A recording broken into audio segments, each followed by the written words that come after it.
Vlad, look at me. I'm the podcaster now. Oh no. Oh no. I have Yeah, competition.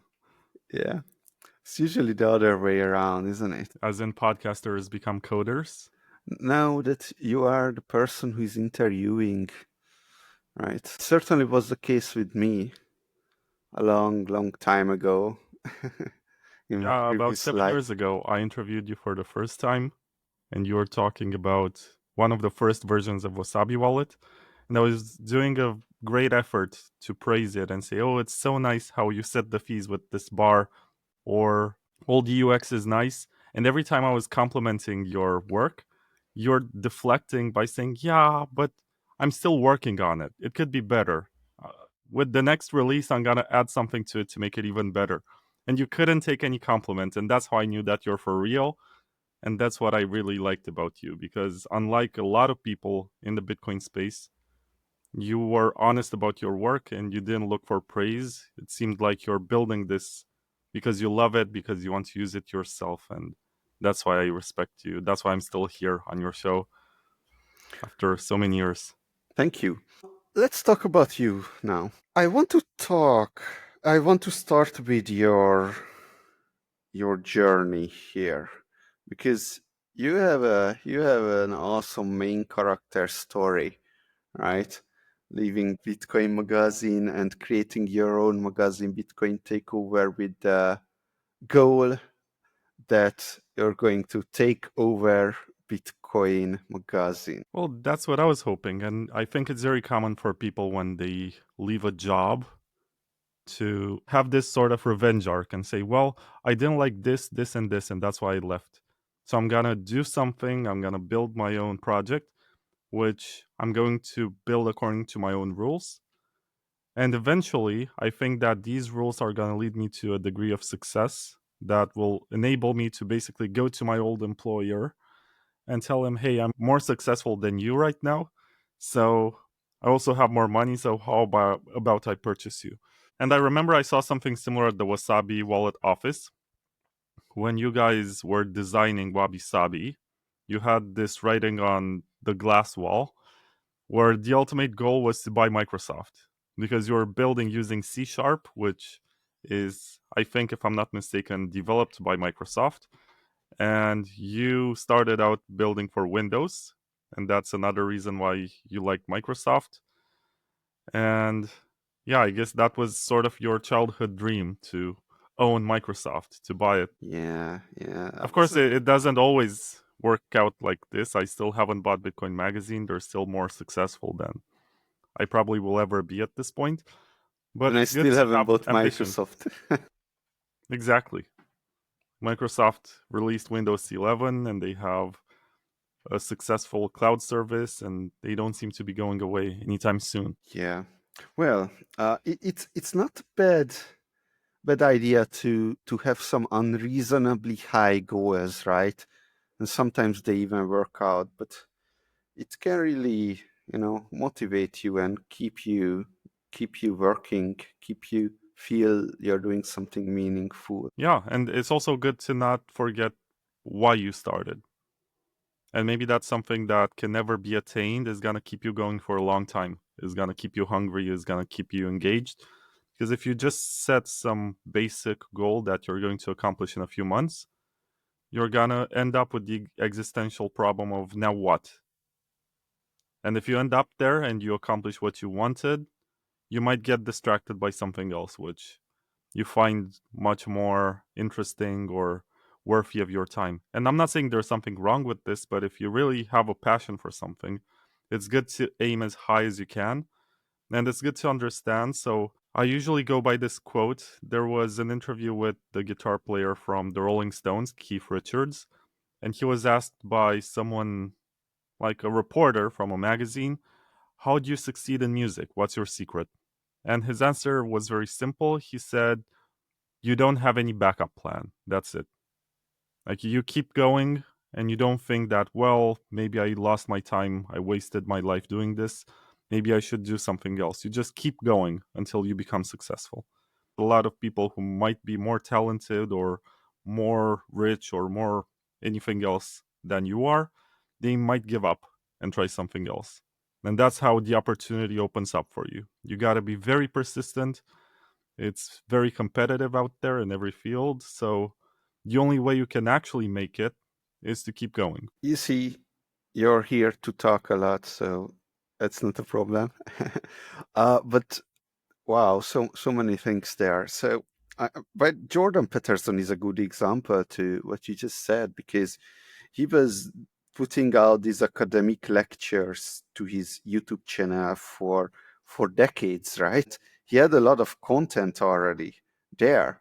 And eventually there was a moment when he went hyperbolic, and then the content that he had, that he created, had become kind of a supporting material. So they came for the controversy but remained for the content, right? So in any case, Yeah, I think that's how it works with, unfortunately, that's how content works. You gotta be 90% agreeable and 10% disagreeable, and people will click for the 10% which they find spicy, but they will stay for the 90% which they find acceptable, and they will say, well, this guy is not that bad. Maybe I should keep watching or following because there's something here. And it also gives people the impression that they can write comments and whatever and change your opinion on something. They'll think you're misguided because you're 90% right and 10% wrong. I think that's how it worked with Andrew Tate, for example. Like, he says common sense stuff 90% of the time, but the 10% that he says is outrageous and people get angry at it. And that, first, he attracts the audience with the stuff that makes people angry, and then he keeps them with the 90% that is actually common sense. I have a question for you. Speaking of famous Romanian controversial people, so firstly, is it fair to say that you are the most well-known Romanian Bitcoiner at this point? I don't know. I'm not very engaged with the community. I think the best known Romanian is actually Mircea Popescu, Ah, but that's what I he wanted to ask died you. like 4 years ago. Tell me about Mircea. Tell me about him. There isn't much about him being a Romanian. Like, when he supposedly died, there were some people who came out and they said, well, I knew him from university. He was from the city of Timișoara, which is close to Hungary. Mhm. And he was a member of the Liberal Party there for a few years. And there are some videos of him on Vimeo, which is an alternative platform of YouTube. He was going to these debates where he was trying to teach people about free market capitalism and Austrian economics and stuff like this. And he wasn't getting much traction. He was basically trying to stir his regional party, because there's a national party, but every national party has local offices and regions. And he was trying to stir his peers into Austrian economics. And this was way before Bitcoin, like 2006, 2007, or whatever. So he already had these ideas, it's just that he wasn't getting much attention. And I think he stumbled upon Bitcoin and it made sense to him, and he found himself in this invention, and he sort of developed. So, in his writing style and the way in which he was interacting with others, he was sort of like a cult leader, and he was trying to establish rules to others, like Fight Club or whatever, like how they should engage. He was also making controversial statements like, if you don't use PGP to encrypt your emails, then you're not human. Like, everyone not using PGP is subhuman or something in his classification. But True, it's the true. kind of radical approach that actually gets people to stick around and say, well, I can use PGP. Let's see if this guy has anything interesting to say. And he also had a bunch of controversial moments. At one point, Gavin Andreessen, who was the maintainer of Bitcoin Core, was afraid of him because he got a lot of Bitcoins. He established a marketplace which was very much ahead of its time, which was using, if I'm not mistaken, Counterparty on Bitcoin, like the protocol for tokens. And he was getting people to trade commodities like gold and silver and even resources like wheat and sugar, cocoa, whatever. and he was using Bitcoin for it. And I'm trying to remember the name of it. I think it was MPEX, the name of this exchange. It was way before DeFi. It was before any of these ideas emerged on Ethereum. But he made a lot of Bitcoin doing this. And the ways in which he was spending his Bitcoin were scandalous, to say the least. Like, he had an entire campaign where he was paying women Bitcoin to show their breasts and write a certain message on them. And he got like hundreds of them. I don't even know how he was able to find so many of them in the year 2014 or 2015 or something. It wasn't mainstream, it wasn't cool. If anything, in 2015 you had the story of Russell Brick getting arrested, so it wasn't this institutional grade asset that we have today.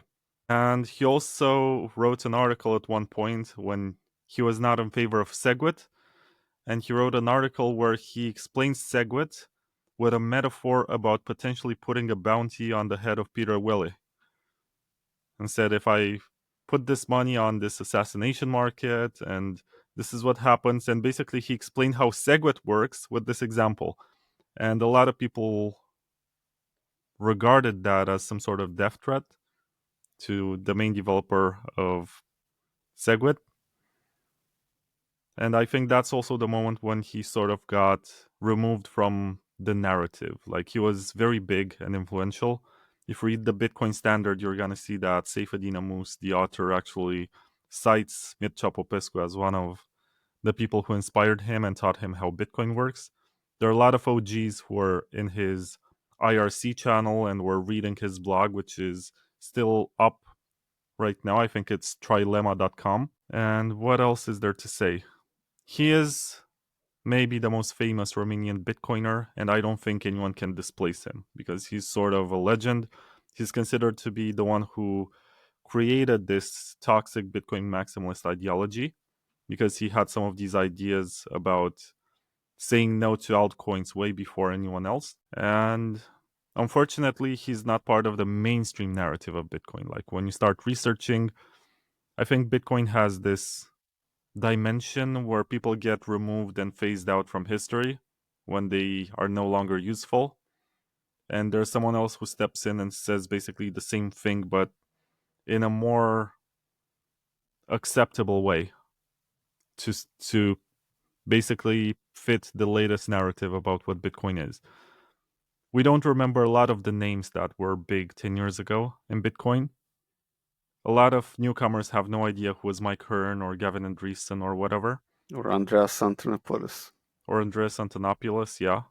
He was the Michael Saylor of his time. And yeah, I think that's also part of the work that I do in Bitcoin. I actually have this comic I should send you one if you don't have it already. It's called Bitcoin Year One, and it has graphics drawn by my girlfriend in which we tell the story of the first year of Bitcoin, what happened and who were the people on the cryptography mailing list and what their reactions were and who were the first developers. I think it's sort of the most important year in the history of Bitcoin because it was make or break. This invention could either get traction and get adopted by people, or it would just be forgotten. And Marty Malmy and Hal Finney, and there was this guy, not too many people know about him. His name is Double C, and he was the first one to send a mobile transaction on Bitcoin. Basically, he set up a wallet, which was a fork of Bitcoin Core, essentially, on his new Nokia N900 that was running a version of Linux. And he ported it to Nokia N900, convinced someone else to accept a transaction from him and install the same wallet. And that essentially is the first time there was a Bitcoin transaction that was sent from a mobile wallet. And not too many people know about this. And a lot of this history is on Bitcoin Talk, and you have to really dig to find it. Nowadays, it's a lot simpler because you also have large language models like ChatGPT or Grok, so you can search through a large volume of information for specifically what you want to find. The problem is that most people don't.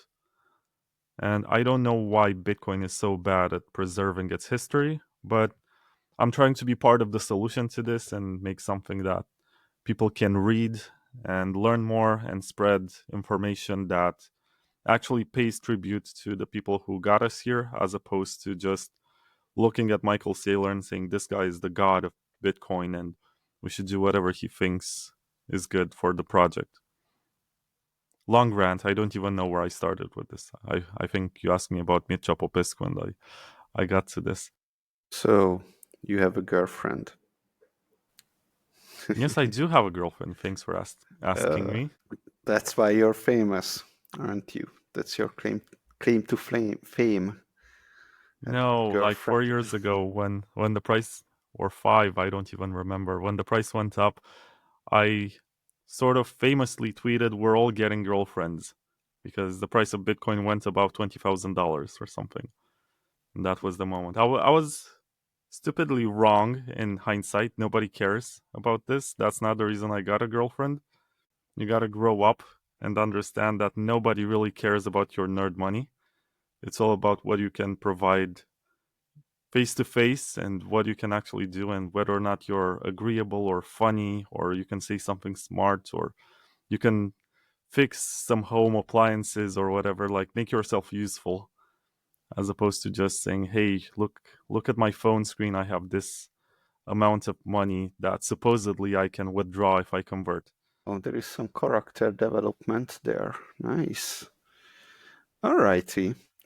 Of course there is. You think I'm some sort of NPC who never grows and is just there saying this one line?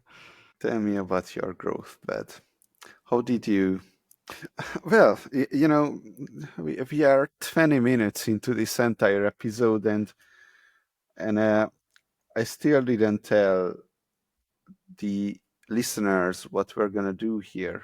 And we are 20 minutes into, and we still didn't start to catch up on what's going on in Bitcoin. But that's okay, because that's Yeah, why. and for the record, I just want to give them a spoiler that you have been vindicated. Like, after many years of you claiming that something is true, it was actually proven with documents from a court of law that what you are saying is true and not just FUD. And we can get to that later if you want. Oh yeah, Whew, that's another big one. That's another big one. Uh, yeah, later. Let's talk about that as well. For now, I just want to ask you the question that has been asked to me like the most often throughout my Bitcoin developer career. How did you learn about Bitcoin? I wish it was like a fancy story. I wish I had this cool friend who told me about it and he was mining, but it was not the case. It was the first time I stumbled upon Bitcoin in 2013. It was on a meme page that's called 9gag.com. And someone posted this comic that presented this character that was trying to rob another one. So a thief with a gun was saying to another character, "Give me all your money." And the one getting robbed said, "Well, I don't have any money, I just have Bitcoin." And then the robber basically felt bad for the other person and gave him some dollar bills and said, "Oh, I'm so sorry. Here's this. You need You it." need this more. Yeah. So that's the first moment when I read the name Bitcoin and I remember where I was and what I was doing when this happened. My mistake at the time was that I basically opened a new tab. I typed Bitcoin. I got to the Wikipedia page, I think, which I think at the time was pretty bad. And it was saying that it's used for drugs and also that it's the narrative at the time was banking the unbanked. So it's something that people without a bank account are using. And my first reaction was, well, I do have a bank account and I don't think I need this. So I sort of ignored it for another 2 years. And then in 2015, when I was in Paris, I was attending this lecture, this class about innovation and advocacy.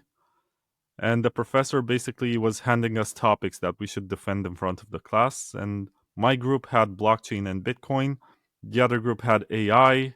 There was another one that had, I don't remember exactly what, but I actually had to research Bitcoin and And explain how it defend it. works and defend it in front of the class. And once again, the price was like $250. When I found it in 2013, it was higher than this. I think it was 900. And basically what happened is that I treated this as homework. Like you do your homework, you get your grade, and then you move on to the next thing. Of course, I kept following it. So I was, at the time, I wasn't doing very well. I was eating €5 menus in McDonald's for lunch. And to me, the idea of $250, which was like €220 or something, to buy a whole Bitcoin, because I didn't know, even though I did my homework for the presentation, and I didn't know how divisibility works. Instead of doing that, I ignored it for another year. But the next year I actually had money, January 2016. I'll never forget it. I was writing my thesis about internet governance in university, and I was spending a lot of time on the deep web or dark web, whatever you want to call it. And I did see a lot of mentions of Bitcoin. And I said at that point, like, hey, I have like $400 in my bank account in savings. Let's buy some Bitcoin.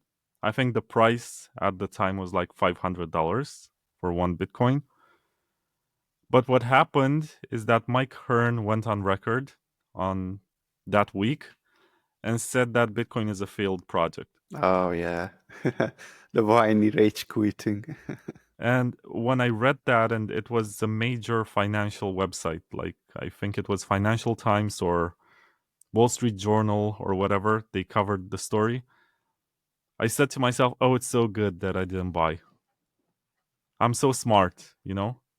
Like, You're so I smart. could have made such a terrible mistake, but maybe it's good that I was lazy and I didn't spend more time looking into this, because this is what it says. It's a failed project, so it's over. Worked out. But next year, in January of 2017, the price came back. So basically, it reached $1,000 once again. And I looked at it and I was like, there's something here that I don't understand. Because what I'm being told by the media is disconnected from what's happening with the markets. And that's when I actually invested more time, and I actually took the plunge and I bought some. And also bought some Ethereum, which I sold for like $50 in profit. And I was so happy and proud of myself. I was like, oh yeah, I'm such a good trader. And then I spent the rest of the year doing this, and I made a few $1,000s until December.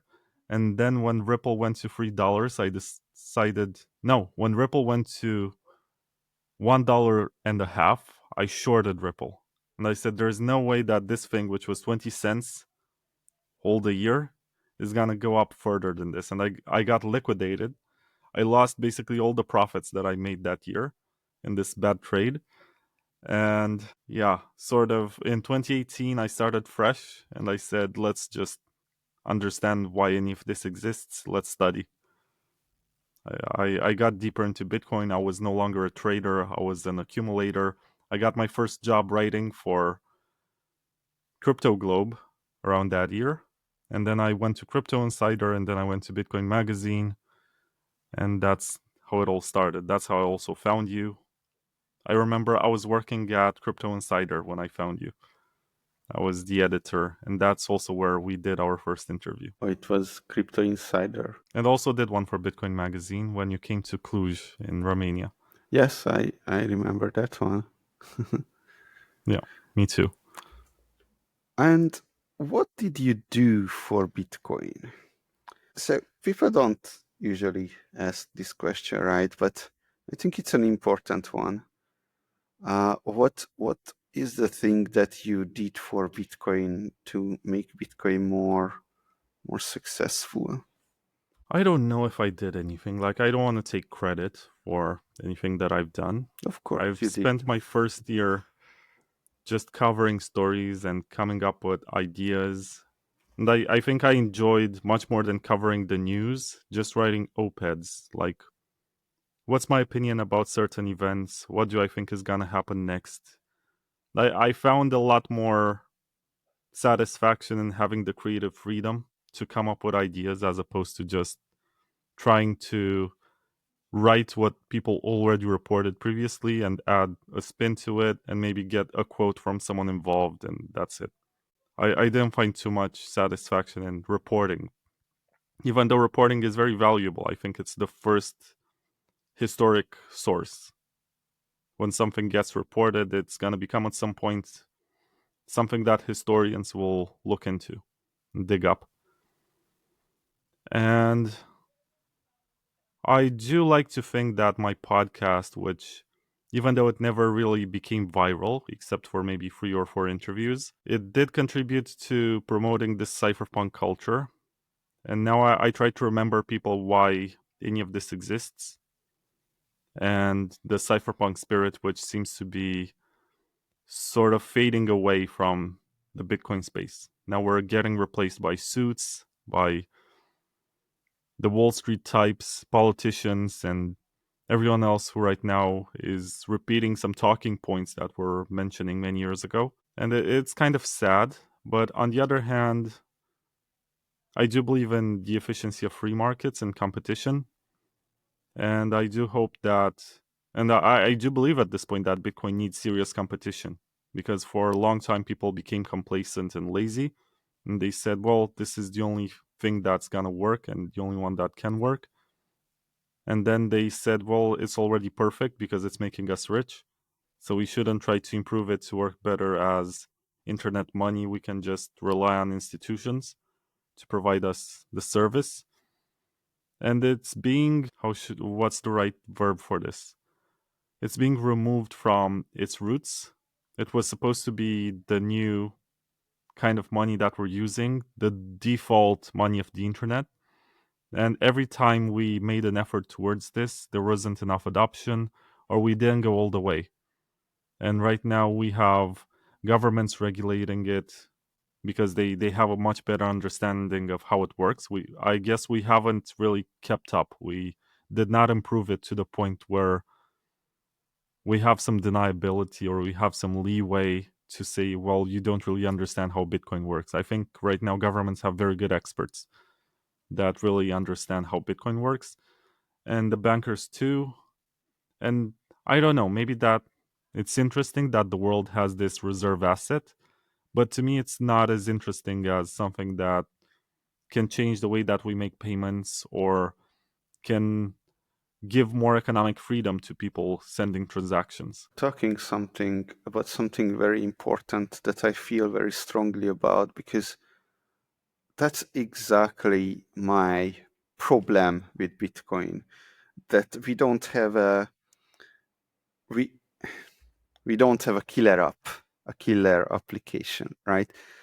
Like I was on the road with Wasabi to make it that application, but ultimately it was too risky to build this application, right?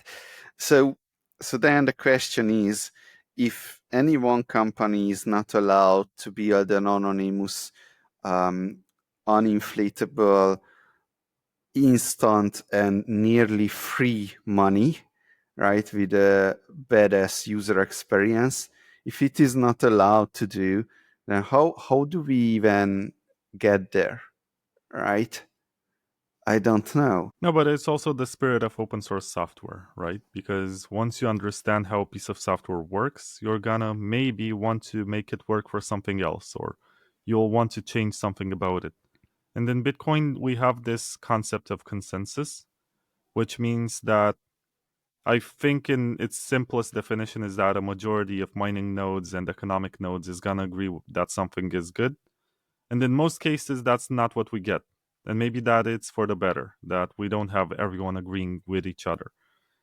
But it's fine if you are a coder to just fork the repo to modify whatever you think you need to modify to make something work, and then see what the market thinks about it.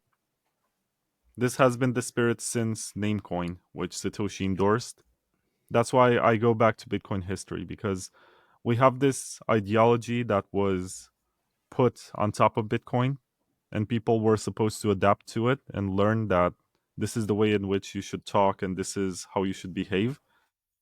And unfortunately, it leads to a lot of stagnation, and it also chokes out anything interesting, because we're going to say 99.9% of crypto projects are scams and Ponzi's and whatever. But if that's true and we have 10,000 coins, it means that we're going to have at least 100 of them that are interesting. And the question is, which are the 100 interesting ones? And also, what can we learn from them? Mhm. Because Bitcoin, in the way that I see it right now, is like the Linux kernel. It's something that can be modified for different purposes, can be released in other distributions, and then if there's any breakthrough that one of them makes, we can take that and bring it back to Bitcoin. This was the original idea of Bitcoin maximalism, by the way, in the way that you find it in Vitalik's article from 2014, which was actually about people saying that whatever gets built on Ethereum, Bitcoin is going to take and integrate in a more robust way without the need for an altcoin. But it seems like we stirred away so much from this, and the ideology constantly changed, and then there's that canceling aspect of it, or purging, or slaying, or whatever you want to call it, where once you step out of line, you get excommunicated from the community, you don't get invited to conferences, people treat you like you're no longer their friend. And in the beginning, it hurts, but then you realize that you didn't get into this for the social club, you know? I mean, maybe some people do, but you wanted to make some breakthroughs. You wanted to maybe change something about the world around you. And maybe that the version of Bitcoin that you have or that is more popular does not fit this particular use case or does not satisfy you in some way. And there's nothing wrong. There's a reason why this is open source. There's nothing wrong with forking and seeing what the market thinks about it. And maybe it's gonna fail. The chances are that in most cases it will fail. But at the same time, there's value in the effort that gets put into building something like the open source code. And I wish there was this sort of learning process, because what I see most of the time is a lot of projects sitting on their own island and acting like ideas were not tried before, even if there's a long history of these ideas being tried. And there was actually some effort of building on top of somebody else's efforts. I wish I would see more of this as opposed to people trying to reinvent the wheel. But maybe we're getting there. And I also believe that the current state of Bitcoin is owed to two distinct phenomena. The first one is the price going up, and people basically don't want to change something that works for them, and they see Bitcoin as their savings account or something, but not as internet money. And the second reason is that there wasn't any good competition lately. Like even Ethereum, which used to be a competitor to Bitcoin, right now is the biggest sidechain to Bitcoin. They have 100,000 BTC locked in wrapped Bitcoin. And a lot of these DeFi applications are using it. And it seems like they sort of agreed that their currency is inferior to BTC. And therefore, they're not trying to compete in the same way that they did before. And I don't know, maybe it's gonna be Monero that competes with Bitcoin and gets traction on markets. Maybe it's gonna be Zcash. Maybe it's gonna be something else. But there needs to be competition to constantly push for innovation to take place. The last time it was actually the community threatening to separate from the chain and actually creating a fork, Bitcoin Cash, that actually led people to compromise on SegWit and build the Lightning Network for this, and then come up with Taproot. And I think that the tool set that we have is not satisfactory for what's needed to really make this work as money. We need more of the improvements that we've had over the years, but there's no consensus about it because the price went up and because I guess we don't have a proper culture for open source software. We have a culture for finance or whatever, for banking stuff. I think this digital gold narrative stuck to the point that people actually believe that this is supposed to be like gold, never change. Yeah, and there is no second best, right? As a maxim, as But something that you that's so should recent. believe without even questioning, right? That was like 4 or 5 years ago. Sorry. Tell me what happened in the zeitgeist of Bitcoin? I'm not really following for the last 2 years, I believe. I'm in longevity now. I think it only got worse from a cultural perspective. And I think that, so for example, you look at, you are working on a privacy wallet, Wasabi, you're the creator of it. You put a lot of time and love and effort into that particular project.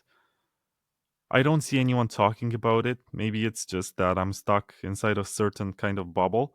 I know it's still being used, but it's not part of the narrative in the same way that it was before.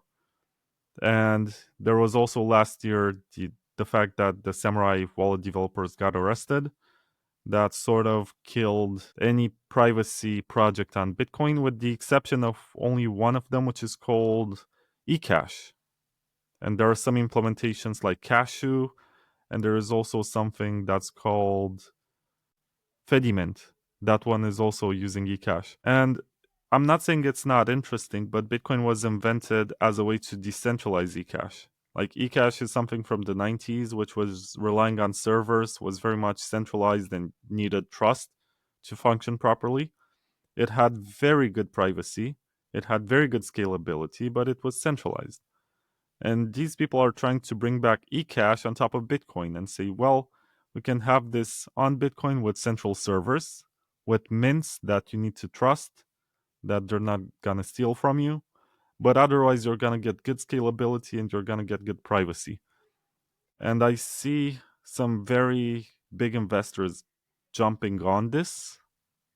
And to me, it's disappointing. It's like surrendering and saying, well, the only way we can make this work is by going back to the good old banking system and trying to reinvent banking and trust.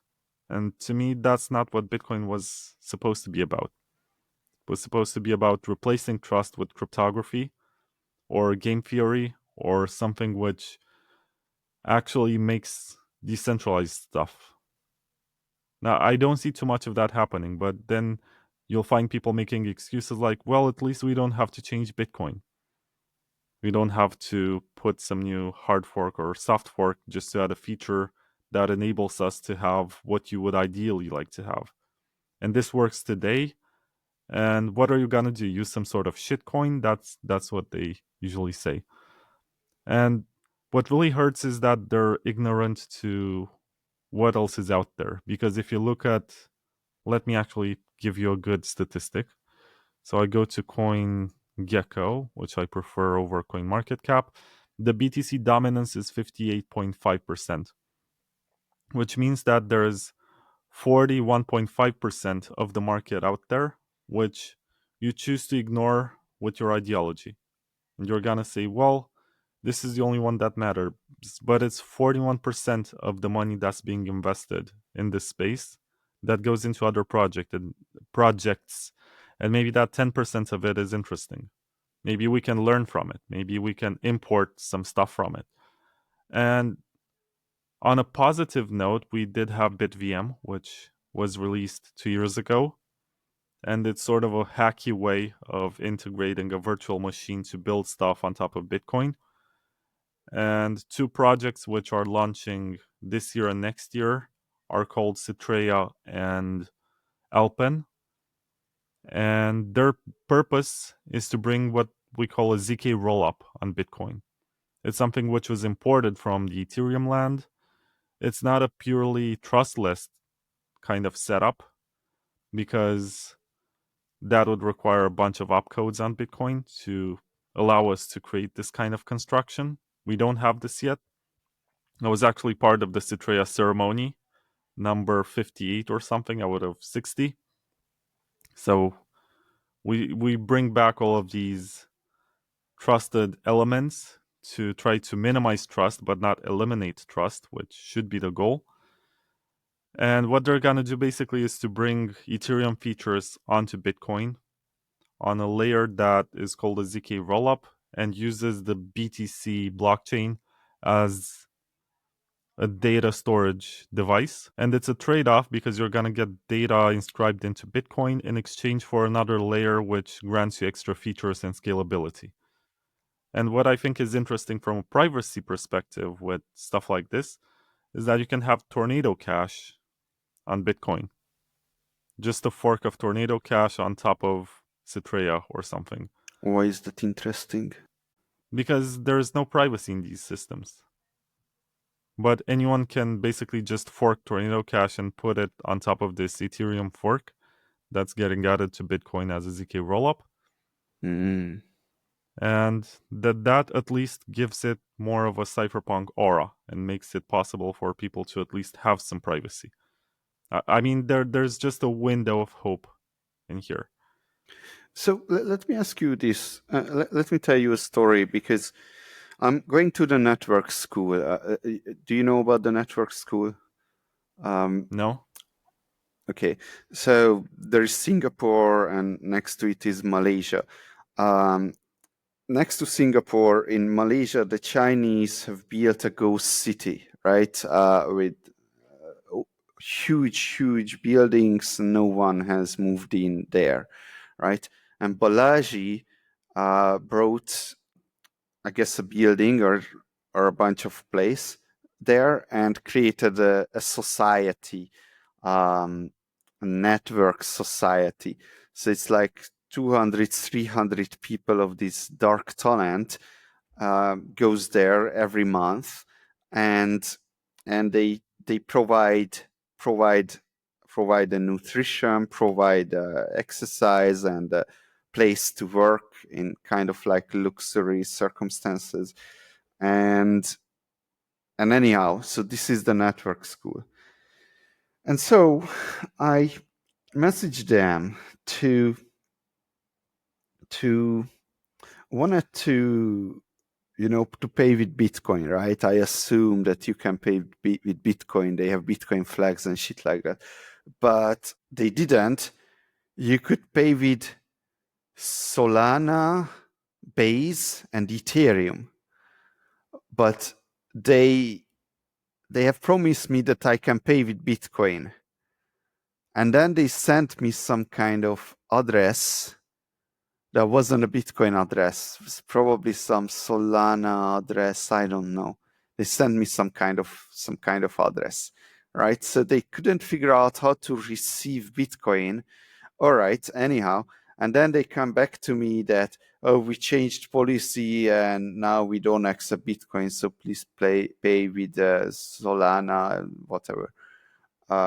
Actually, you couldn't even pay with Solana or Base or Ethereum, but you could only pay with USDC. So, and my question is going to be here, because then I had to figure out how to use this USDC. What the hell is going on? Because there is USDC on all these networks, but okay, so now I have to exchange my USDC, and then I have to send my USDC to a Solana address on MetaMask, but then you also have to send some Solana so you can pay the gas fees. And like, it took me quite a while as a Bitcoin developer to figure it out, how the hell to finally make a payment with USDC, Solana USDC to this network school, right? So I guess my question is that, okay, it seems this USDC is something that is very, very, people like use it, but we don't have anything, we don't have it on Bitcoin. So all the shitcoins have USDC on them, but not on Bitcoin, right? Well, there are layers to this. First of all, next time just use a swapping service. You pay a small premium, but it removes all of this friction. You just send Bitcoin to an address and they send the USDC on any network that they like. In Sideshift or That's good Fixed to Float, know. they do this. That's really good to know. Yeah. Oh, So that's wait a moment. Like, do these even work? still work? I mean, I know SideShift was excellent back in the day. You could really just send the money and they sent the money to wherever you requested. But then there were some regulatory problems that No, uh, I think you're thinking about Shapeshift, Shapeshift, yeah, something else. okay. Sideshift is like their competition, which did not make the same compromises. Oh, okay. But they did make some compromises, like they don't work in the US. That's all right. But the other side of what you're saying, basically, these stablecoins were optimized for EVM chains, which are more programmable, because they do want to have the ability to freeze your funds if you break the rules or whatever. So even though it seems like these stablecoins have the same features as Bitcoin, but and the same technology, but they are quote unquote stable because they're always worth $1, they do have this trade-off that not anyone, the issuer of the currency can decide that a certain address is doing illegal stuff or comes from a country that they don't support, like North Korea or something, and then they freeze the amounts And we so all that they know cannot be where that spent anymore. leads. Hmm? We all know, or I know very well where that leads. Yeah. And on Bitcoin, unfortunately or fortunately, they cannot do this on the base layer. But they're trying to make it work on the Lightning Network with Taproot assets and stuff like this. And their goal is to bring stablecoins, which will have the same kind of censorship they were able to figure out. And we don't remember this usually. And once again, it goes back to Bitcoin history. But USDT Tether was launched on Bitcoin in 2014 on what used to be called the master coin layer that later became Omni. And for 2 or 3 years, it only ran exclusively on Bitcoin BTC. What's funny is that Eric Voorhees gets a lot of blame for Satoshi Dice, and they say, oh, he spammed the blockchain and he made the blocks full for the first time and started the block size debate, basically, because Satoshi Dice could not scale. But Tether does not get the same kind of treatment. Like, I haven't seen anyone from Blockstream saying, well, you could sync your node much faster if it wasn't for Bitfinex and Tether transacting USDT on the Bitcoin blockchain for 3 years. And it's still there. Like in very small quantities, there is still some USDT on the Bitcoin base layer. But yeah, it seems like it's much more popular and people seem to trust it more because they don't see the price volatility happening. But it's not Bitcoin. It took away from the mission of Bitcoin and the network effect that we were supposed to have because I think there are more places that accept USDT than BTC. And there are more freelancers that will accept getting paid in stable coins than Bitcoin, but it doesn't have the same censorship It's not an end resistance. game. Yeah, it's also not an end game. It's actually an end game for the US government because they said they're not going to have a CBDC, but it's very convenient that these USD proxies are spreading the network effect of the US dollar. And basically, in places of the world that were not even on the roadmap for the US dollar, to say so, because whenever the US creates inflation, which means an increased supply of money, they have to also increase the demand for it. So they find a way to enable more trade with the USD to make it the official currency in other countries. Like we like to say in Bitcoin that El Salvador is the Bitcoin country, but it's also the US dollar country. They don't have their own national currency. They have been using the US dollar for a few years. And there are other countries in Latin America that are also using the US dollar because historically their fiat currency was performing so poorly that they decided to say, well, let's just get the Americans to give us their US dollar and we don't have to worry about how to manage our own currency again. And I think these stablecoins are extending this network effect and they're basically outsourcing inflation to other parts of the world so that the prices don't have to really go up in the US, or at least not as alarmingly as they're printing money. and they're dollarizing the world with stablecoins created by private companies which invest in treasuries of state from the US. So they're investing in buying some of the debt of the US government, which is a captured scheme and is also not the reason why I got into Bitcoin. To me, this is, on one hand, boring, on the other hand, anti everything that I believe in. So I notice you have a lot of dissatisfaction here. I mean, so I share Oh yeah, how does I that make you feel? how does that make you feel? No, I share many of the things that you're talking about, right? Like 95%. I've always been a shitcoiner, right? I just ended up with Bitcoiners throughout my career because they are the No, no, no, most no, no. reasonable people. But I gotta scoff you here. I gotta disagree with you. I remember watching you on the stage of Baltic Honey Badger 2019. You made a presentation about Wasabi and CoinJoins, and there was someone in the audience who asked you about Monero, and you said something like, "We don't use shitcoins here." And the fact that you used the word shitcoin made some people applaud, but that one guy who asked you the question, he walked away. well, I always make jokes, right? And Yeah, yeah, but he did not sometimes take it I as a joke. And that sort that's of okay. helped you earn points and credits in reputation for being a hardcore Bitcoin maximalist. I see. I see. Well, yeah, that could happen. That could happen. You know, there is this thing when a shitcoiner asks me about anything, and I'm going to tell them that I'm a Bitcoin maximalist.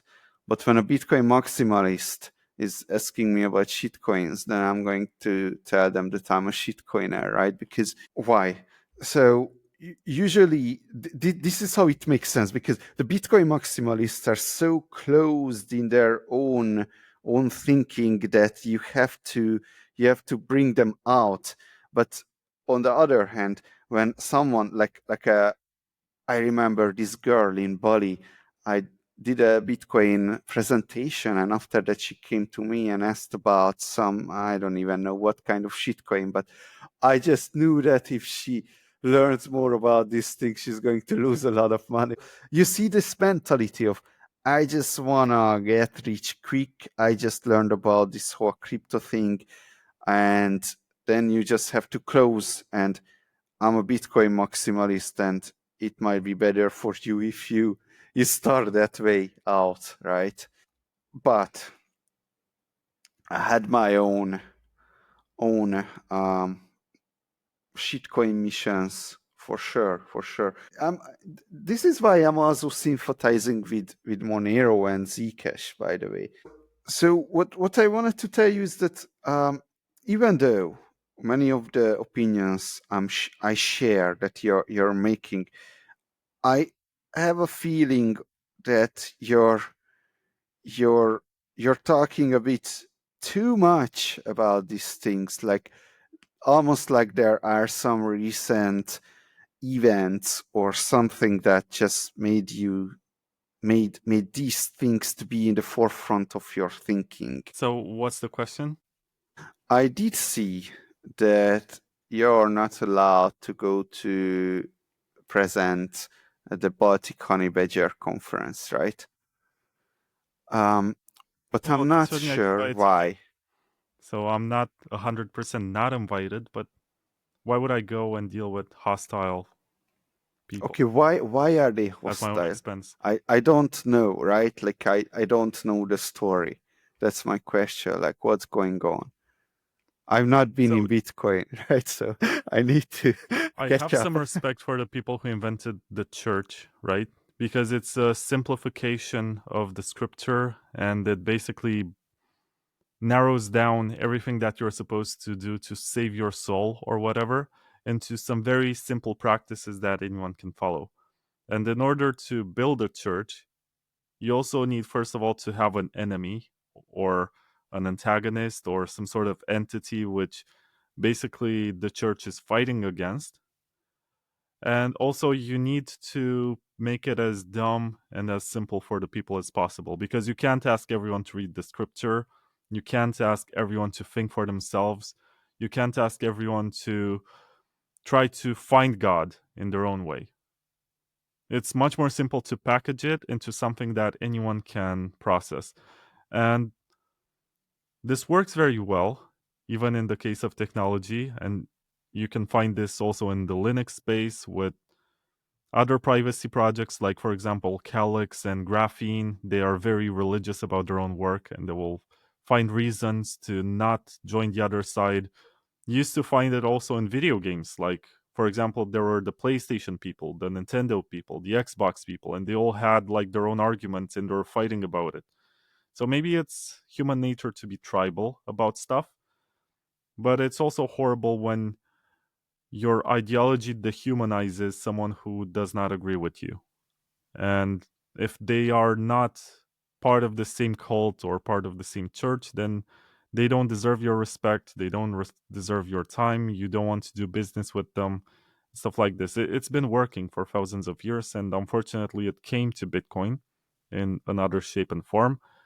Unfortunately, we have our own high priests who are people that you're not supposed or allowed to question, and whatever they say that is true is supposed to be regarded as scripture or something, and you're not allowed to ever disagree. And I've always been some sort of iconoclast, so this has nothing to do with Bitcoin. I've always asked my own questions, and I never allowed anyone to control my life with dogma by telling me, well, you're not supposed to do this, and I ask why, and then they try to explain it, and I say, well, that's stupid. Like, I can ask someone else who does not agree with you, and he will present to me another set of arguments. And that's how I know that neither of you is right, and the truth must be somewhere out there in the middle. There are some places where I'm not gonna go, but I'm fine with it. Like, I used to be upset in the first few months, and I used to feel like I was a victim, but that's how you lose. That's a loser mentality. You should not feel like a victim. You should feel like you're free, and you should embrace your freedom, because it's never obvious or straightforward how you're supposed to deal with the idea or the concept of being free. You're supposed to be responsible, you're supposed to think for yourself. There's nobody else to watch out for you and tell you what is right and what is wrong. But there are some benefits to it. And once you're capable of figuring out stuff for yourself, I think that's when you can actually step into the wild and make judgment for yourself and make new friends and allies. And to be honest, I think my podcast is doing a lot better since I got quote unquote canceled for interviewing Roger Veer last year. That was Oh, very okay. That aggressive was a good reaction. interview, though. I That was the last one I listened from you, actually. I really liked that. That's what a lot of people told me. I actually went to BTC Prague this year because someone gave me free tickets, and I was like, why not? And I was in town anyway for MoneroCon. And I went to BTC Prague, and people were looking at me. Oh, you came back. Oh, you're a Bitcoiner again. Oh, I'm so sorry you had to stop doing your podcast last year. I was like, I'm doing like almost 2 episodes per week right now. And I'm sorry you're not paying attention, but I've interviewed Vitalik, and that was actually amazing. It was a 3 hour interview where we talked about Bitcoin and Ethereum as a Bitcoin 2.0 protocol. And I gotta give him credit. Like, he gets a lot of hate for having this status, but he's very smart.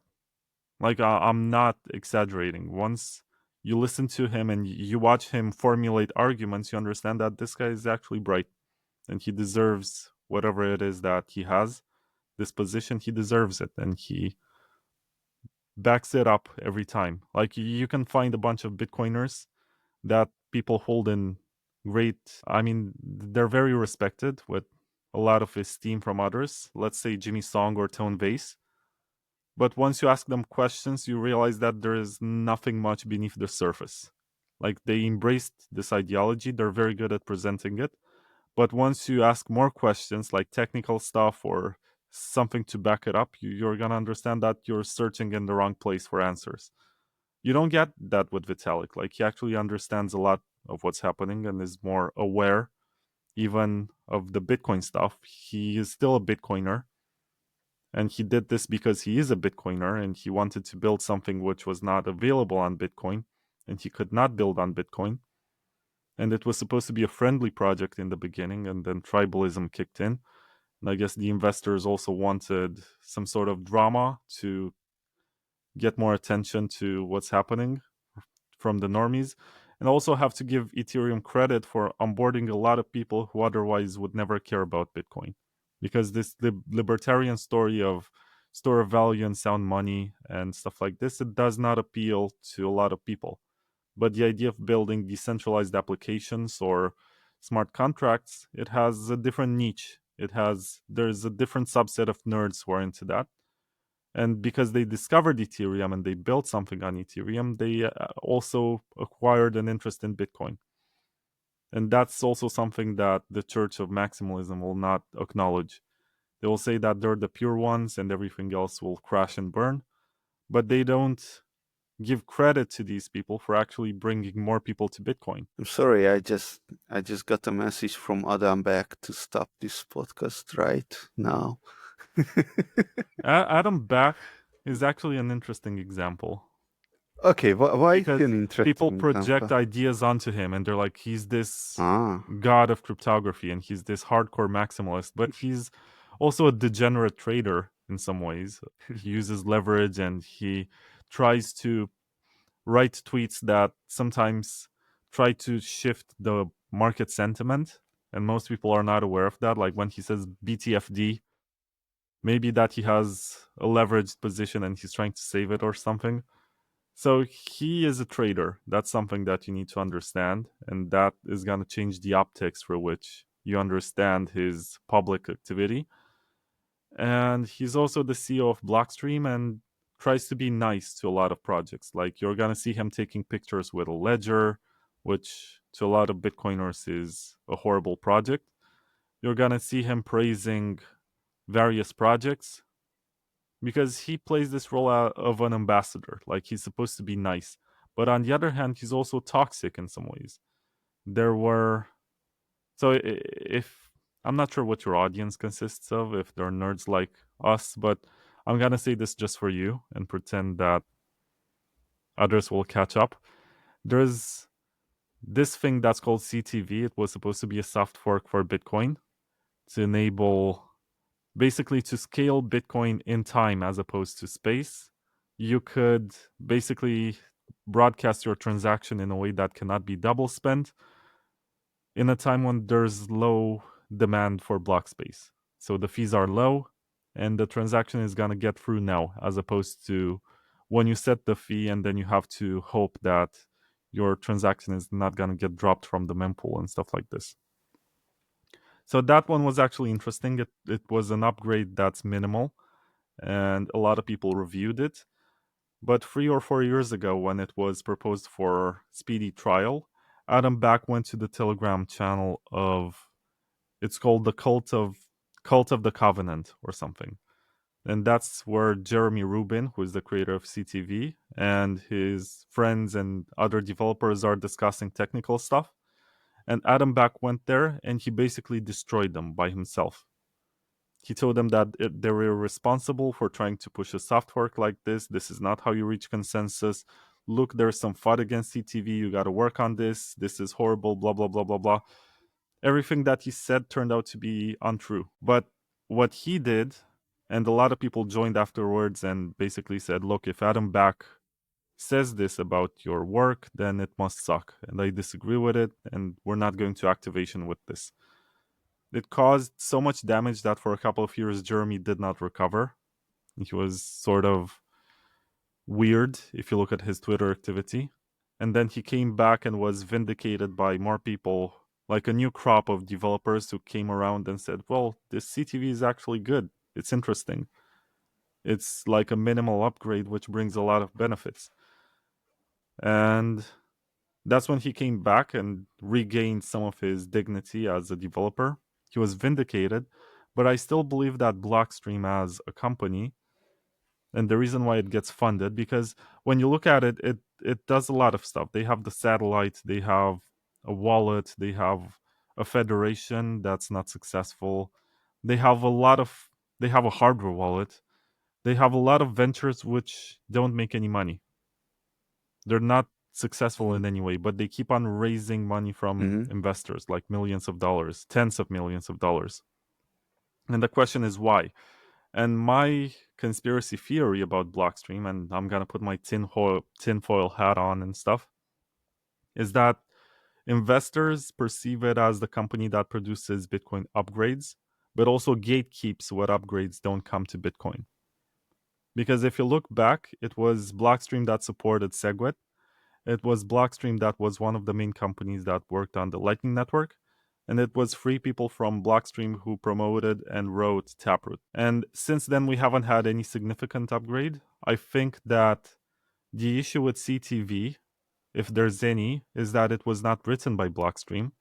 If it was made by them, if Greg Maxwell came up with it, we would activate it in a few months.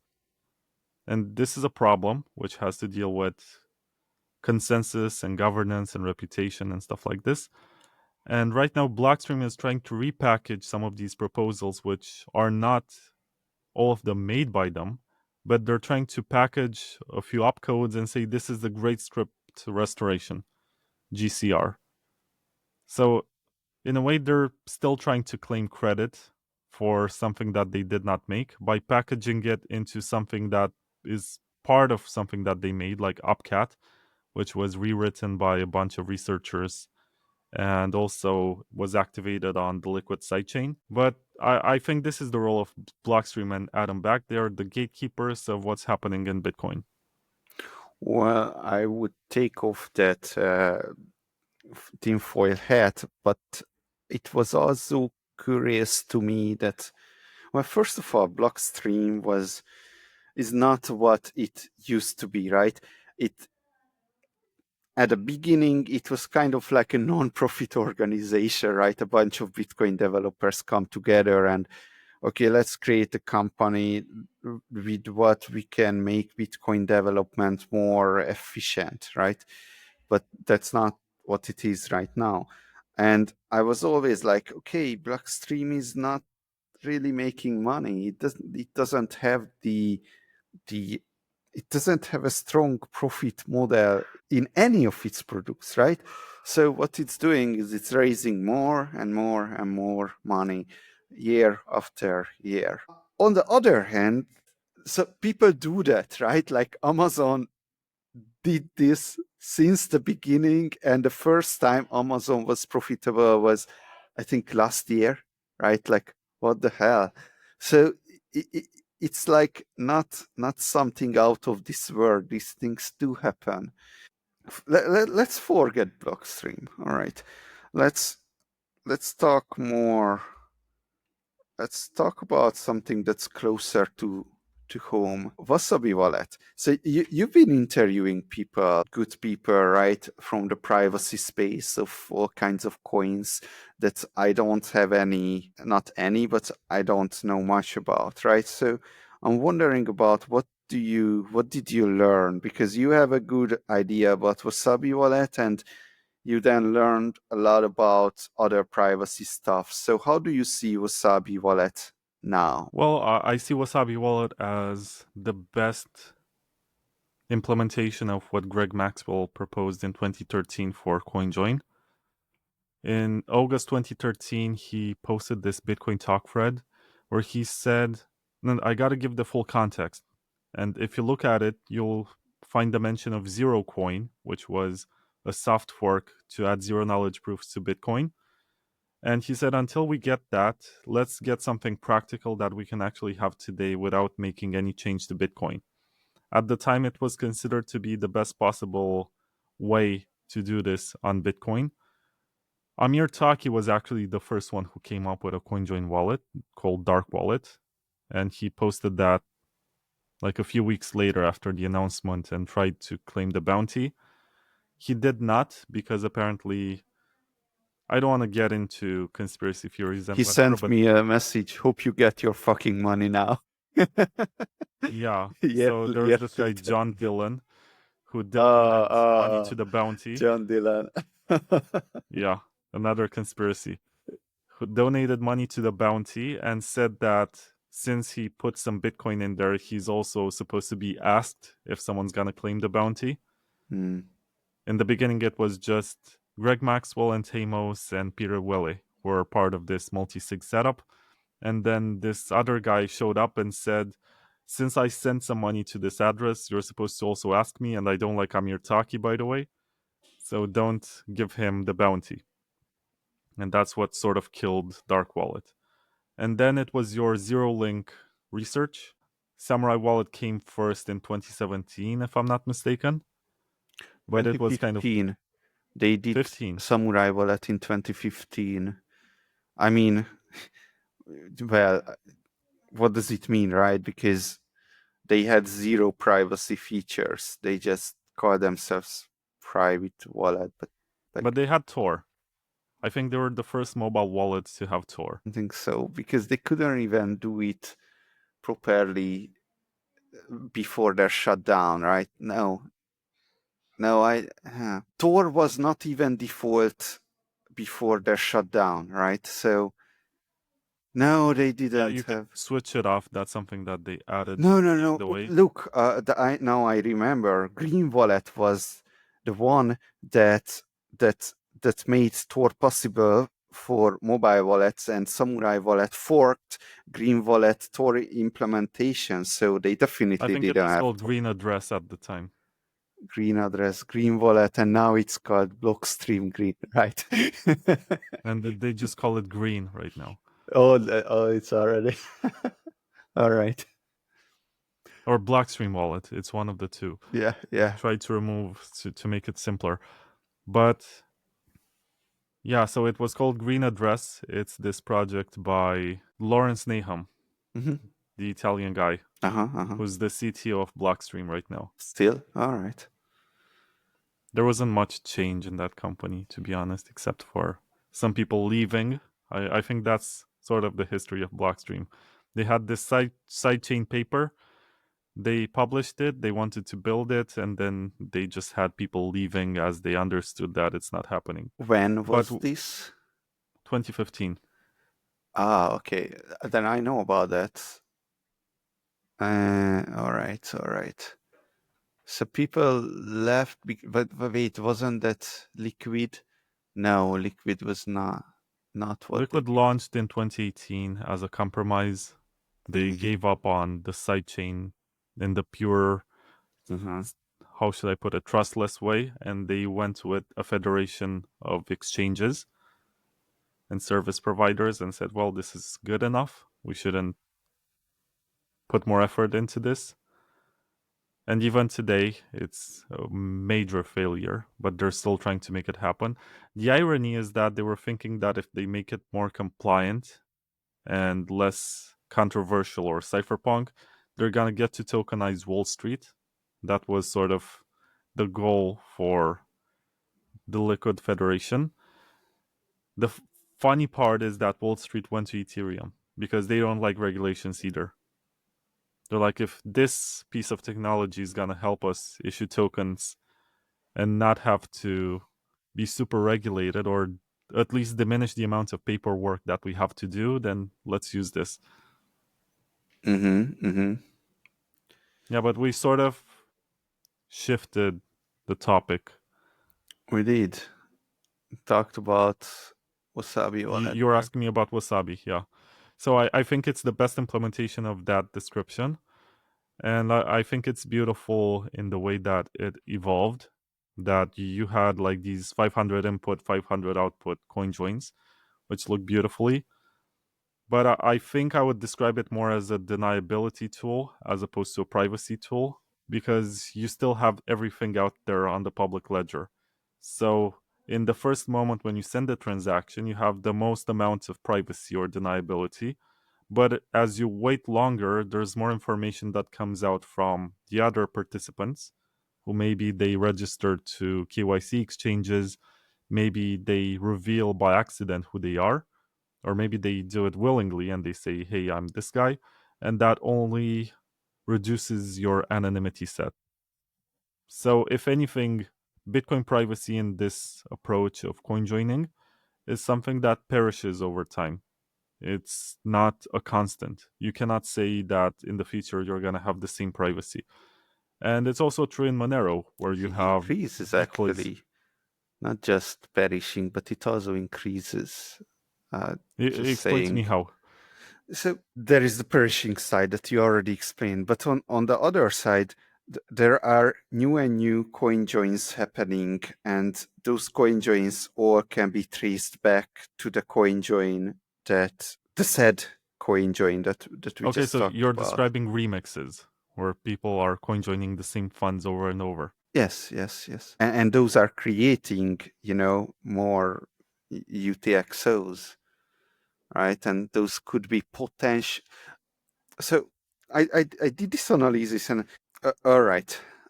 Let's start with a single coin join, right? It has 10 outputs. One output is yours. Then the chances are is 1 out of 10, right? Your anonymity set is 10.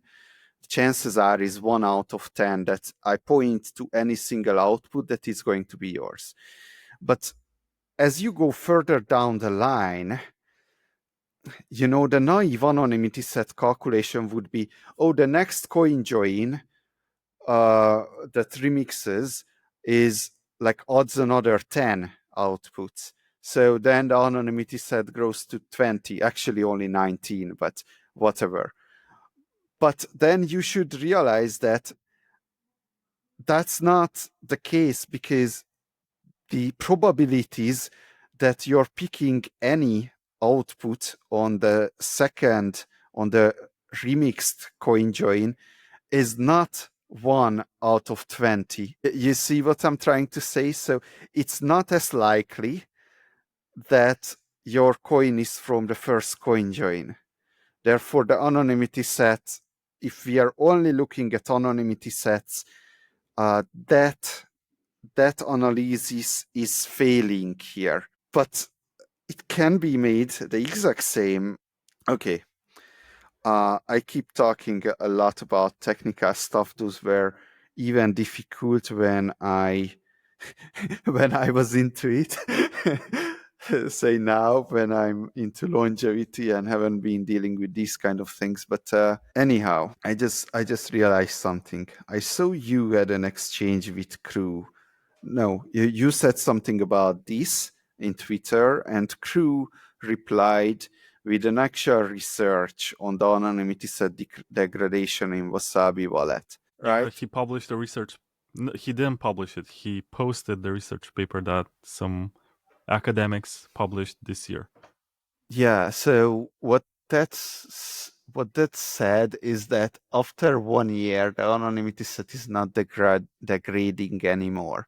So the degradation is diminishing. What's that curve? Anyway, did you not take a look at that, or yeah, what's going on with that? Did that not make a sense to you? Yeah, but if all of this makes sense and it's correct, you can still go back to the argument that there are so many mistakes that you can make from the user side to destroy your anonymity set.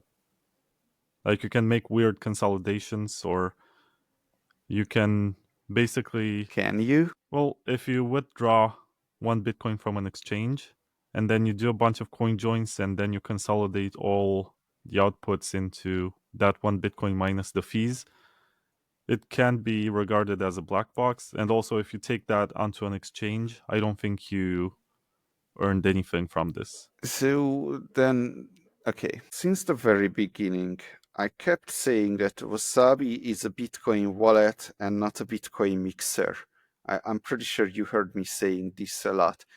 Um, I'm not saying this because of regulatory things.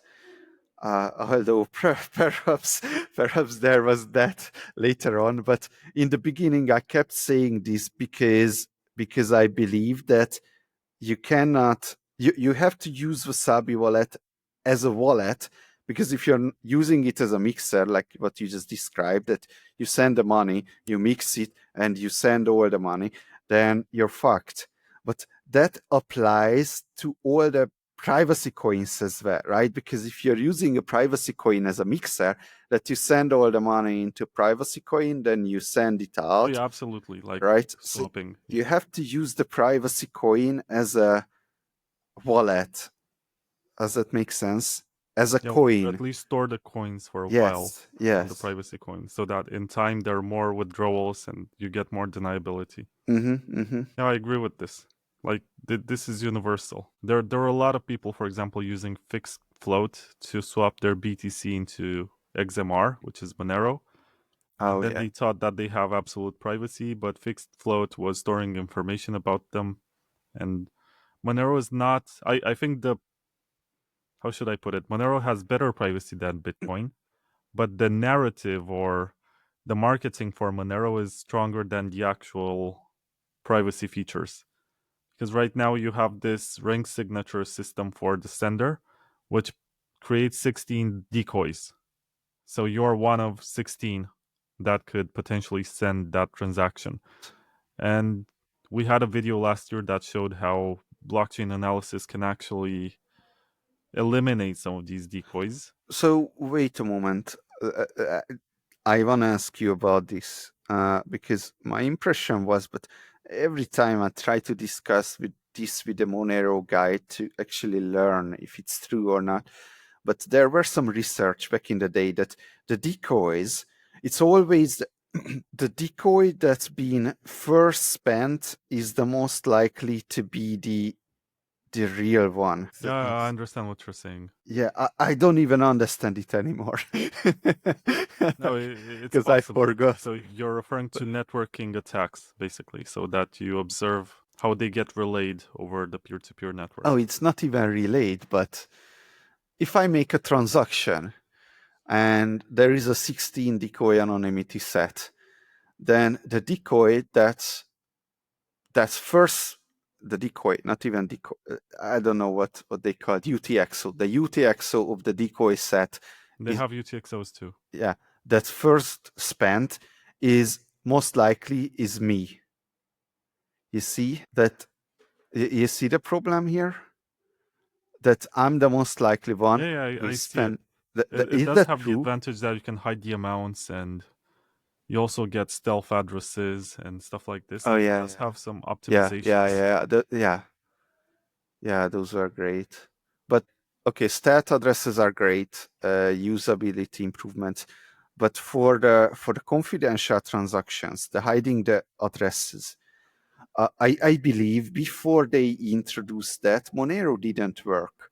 Like not as a privacy tool, it just didn't work, right? Because like with CoinJoin, we had to go to such an extent to make it work with without confidential transactions, right?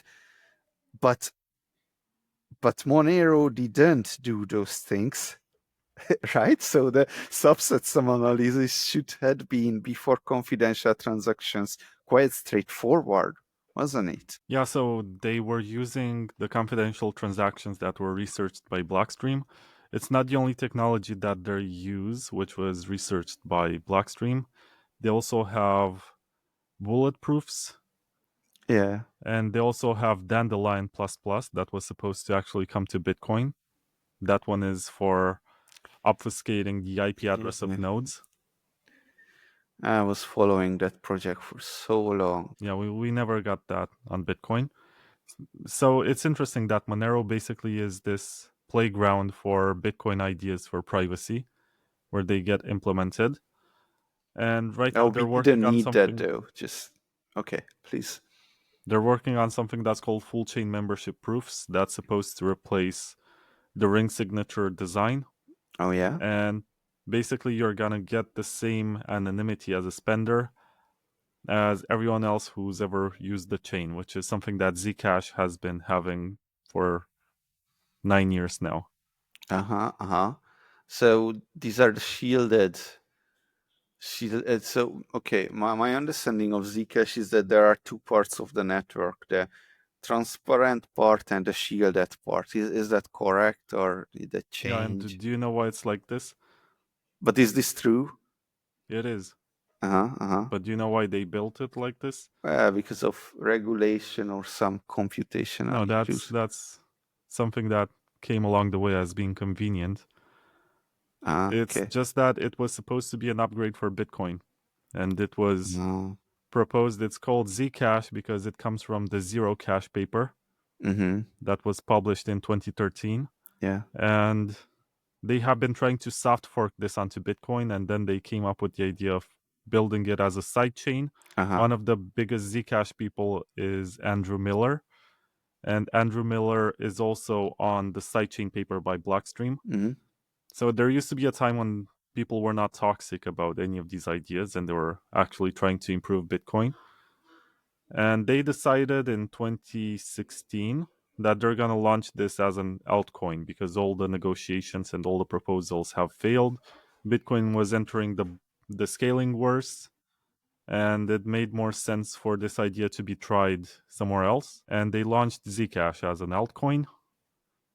Actually happened, so I'm gonna flex right now. This is Peter Todd's laptop from the Zcash ceremony. It's one of 6. The Hey. other 5 people were Edward Snowden and Zuko, Huh. and I think Andrew Miller, and I think I'm missing some, but I just mentioned the big names.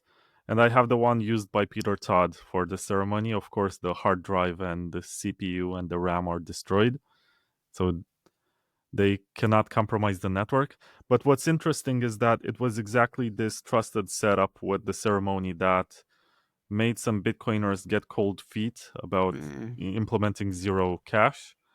And they removed this. So they were able to improve the cryptography to remove this in 2021, I think, with the Halo 2 upgrade. The problem is that the culture of Bitcoin changed to the point that we don't follow this anymore. And I started saying this from the point of view of why they have this transparent side. It's because always, from a Bitcoin perspective, the criticism for privacy stuff is that you can create hidden inflation and nobody else can see it. Mm-hmm, And mm-hmm. if there is this public side that you can actually verify just like Bitcoin and you can withdraw into it, you can actually prove that there is no inflation happening in Uh-huh, these uh-huh. shielded pools. Uh-huh. That's exactly was my argument for confidential transactions that hey, we can actually like create this as a side chain. People were saying that oh, we cannot do these confidential transactions on Bitcoin, but we can do them. We cannot do because of the inflation bug, but we can do them if we delegate the inflation bug to only those people who are using them. So I'm very happy that Zcash is using it. Yeah, and to be honest, I feel like the Zcash people made some mistakes along the way and Bitcoiners stopped caring because at one point there was. So after the first ceremony, they figured out about a year later that they can actually have an inflation bug that can be exploited. And they had to keep it secret until they released the next version of the software to basically move away from that setup. And they had to figure out, first of all, how to fix it and then to deploy that without actually raising any suspicions. And then they disclosed that there was an inflation bug. And a lot of Bitcoiners, when they heard that, they said, well, these people are incompetent and we should not pay attention to this. There's also the more, how should I put it, company like structure to Zcash that turns people away because they have had this dev fund which was being collected from mining rewards. But to their credit, like when you say dev fund or stuff like this, you're gonna think of ICOs that raised a lot of money and they delivered nothing and the founders got rich. If you But look at this is Zcash, great. Like the fuck, man. yeah. Well, I mean, okay, let's not get into ideology, but if you look at Zcash and what it delivered in 9 years, it's actually amazing. Until like 3 years ago, you couldn't even have a mobile wallet using shielded transactions because it was too computationally intensive. You couldn't have hardware wallet support for this because hardware wallets were not powerful enough. But now they don't have to be because they optimized their math. And that's the way in which you actually make progress.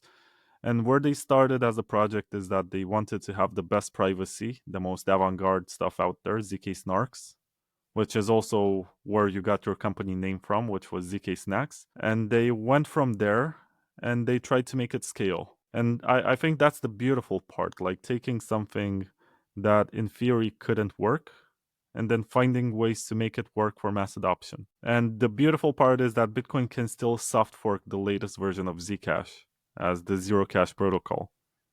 Like there is nothing that stops us from doing this except for the culture. And I say this a lot on my podcast that Bitcoin doesn't have a technical problem. We have solutions for every possible problem you can think of that have been tested for many years in altcoins.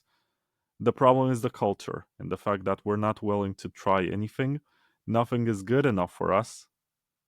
We want something that's perfect, and then when we get something that's close to perfect, we shift goalposts and we say, well, now we're this institutional grade asset. And if we actually had privacy on the base layer, maybe that BlackRock and Sailor would sell their bags because they don't like Bitcoin anymore. Blood, I'm a biohacker and I have to eat at the same time every day. I'm going to start moving towards the end of this discussion, and can we take it to the point where you get vindicated? Because I do want to give you credit for this. You have been calling out Samurai Wallet for many years for so collecting. you think I got vindicated now? I mean, it wasn't. This didn't seem right, like any different from like this kind of things did happen before. Now it's not just you, by the way. Like even, well, I guess it was a private message, but even other people use this exact same word that, hey man, it seems you got vindicated. I'm like, okay, so first of all, no one even knows what we're talking about right now. Right. Okay. It's fine. They can learn or they can skip this episode. What's going on? What do you think is going on right now? That the US regulators got access to their hard drives and shit is spilling out, right? Yeah, so basically in the setup that they had for a large majority of their users, Samurai Wallet was collecting information about their transactions that could actually demix or eliminate the benefits of the coin join. Because they had information about how many coins were being owned in each wallet, and they could see basically through the coin joins. There was no benefit of privacy against the Samurai servers. And this is something that you have been saying for many years because you designed Wasabi in a way that you cannot do this by design. Like you, even if you wanted to store this information, you couldn't. But there was this extra requirement to download block filters. I think they're called block filters with BIP 158, if I'm not mistaken. And you also, I think you made some optimizations that were made for you to reduce the amount of liability that you can have. Like it was the user's business, how they use it. You don't want to know it. You don't want to be a custodian. You don't want to be a custodian of data either. Everyone's running on top of Tor. The trade off is that they have to run this with their computer, laptop. It doesn't work on mobile. And I think at one point it was part of a conversation to make this work on mobile somehow. It never happened. But overall, you made some good design choices, which the Samurai people were willing to compromise on. And it turned out in the court documents that were published, because all that we were saying that they could do was just speculation. They could also erase the records and not keep them, right? Yeah, I wasn't sure that they actually keep the XPubs. I mean, it was likely. I found it likely, but ultimately I was just speculating, right? I did a look at the code. And now we have the court filings from their case, which is trying to get them in jail for 5 years. They have already been arrested and in custody of the authorities for longer than 1 year. I think 1.5 years at this point. And now they decided to plead guilty of all the charges that were presented against them, hoping that they're gonna get a better or a more favorable judgment. It seems like the US government is trying to give them the maximum punishment that's applicable for this kind of offense, which is 5 years in jail. So wait a moment. I was under the impression that their plea deal was for these 5 years to begin with. So, right, because they dropped the money laundering charge and the unlicensed money transmitter charge, they got the 5 years. Well, because the money laundering would be 20 years. Okay, so So maybe you know better. why would have they dropped the money laundering charge if they are not getting anything in return? I assume the return was that they are getting the full 5 years, right? But I don't know. But Anyway, I'm then I not a know more. lawyer. I'm not gonna speculate more on this. Yeah, I've read What I'm that. trying to say is that it's interesting that some people applied the logic that, well, Samurai got arrested because their product worked and it was used by people who are getting privacy.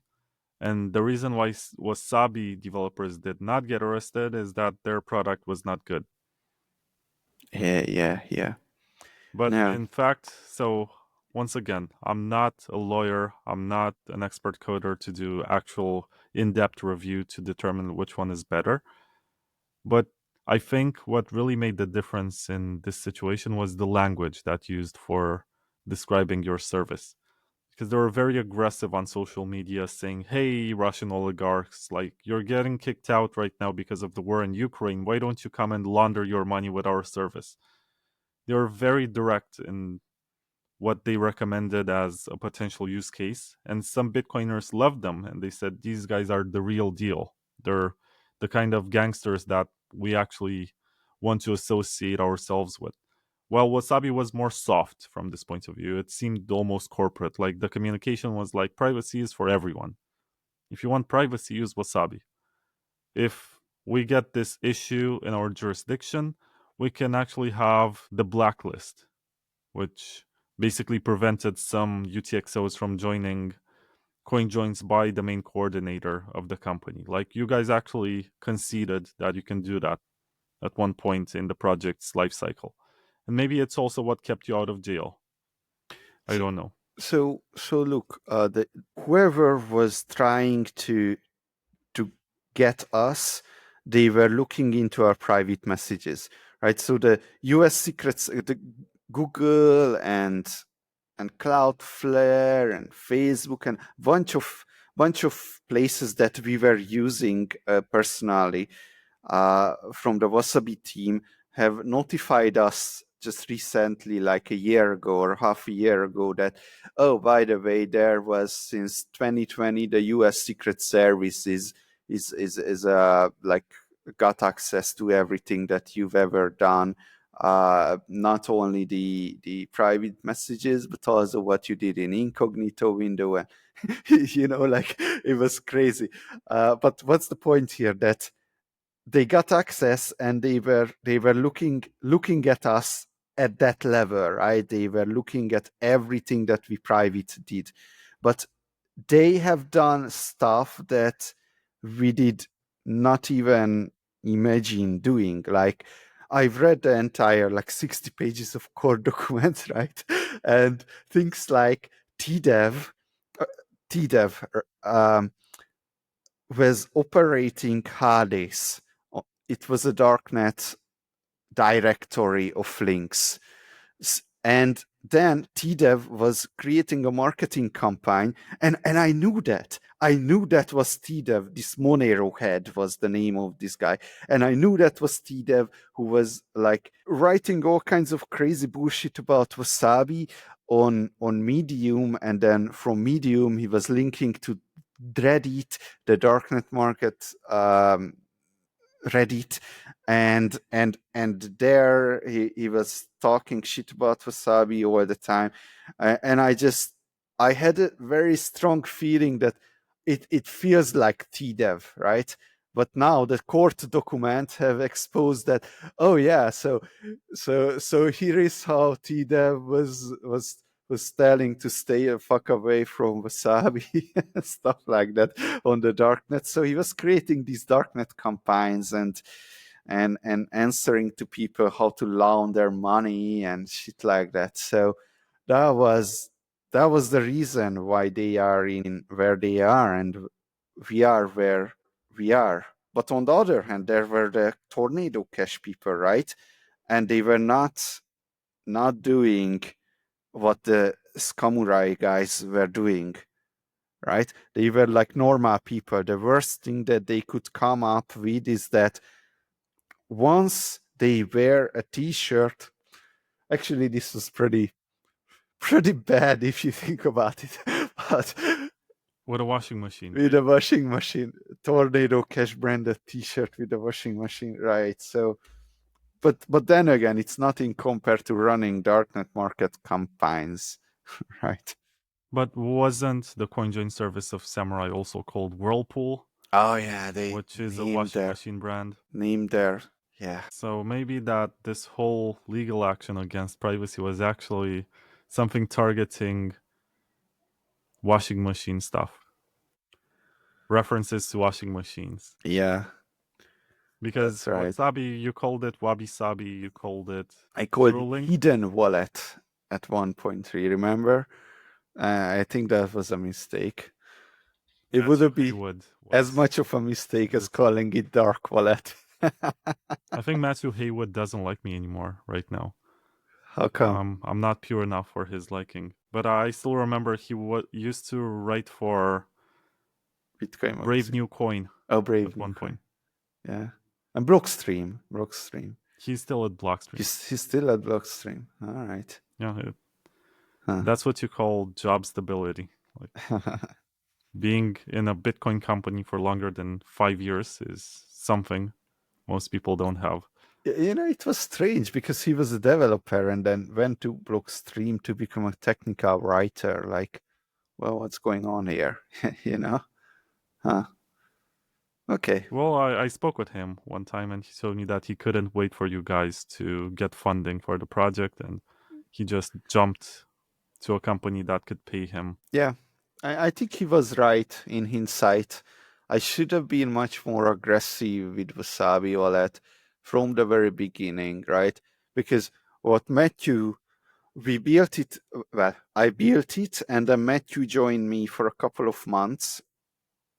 But then there was a public user testing and we couldn't make a coin join, right? I'm like, we have to write it so much better. So I just started rewriting the entire stuff from the bottom up, right? And I spent like 2 years writing the entire stuff alone. And I think in hindsight, but it turned out so good. That didn't make sense. No, I don't think so. But the result was so good, I gotta tell you. It was a bad decision. You know, you never rewrite a software and embark on a 2-year-old journey to you see that don't be too hard on yourself. Like even Wasabi 2.0 took a long time to build. That was a huge mistake as well. That was a huge mistake.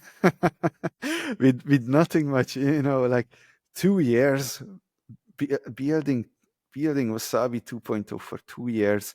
Like that's why we are where we are right now. On the other hand, Wasabi could have been much more successful if I'm a more experienced, not developer, but product deliverer, right? Or manager. Yeah, or exactly, manager. Like I just let programmers do whatever the fuck they like. That was my management strategy. Oh, you should whip them, right? Be like, no, I should have whipped them. That's right. You come to office from 9 to 5. I don't care. That's right.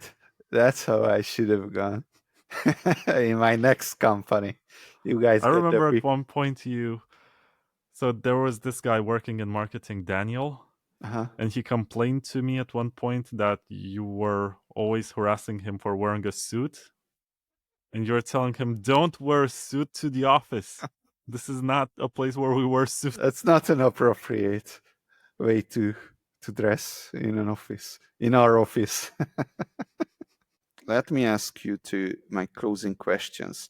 I'm asking this question from everyone who comes to my podcast because I think this is what brings out the most value, which is the contrarian question, which is that what's one thing that you strongly believe to be the case, but very few people agree with you on?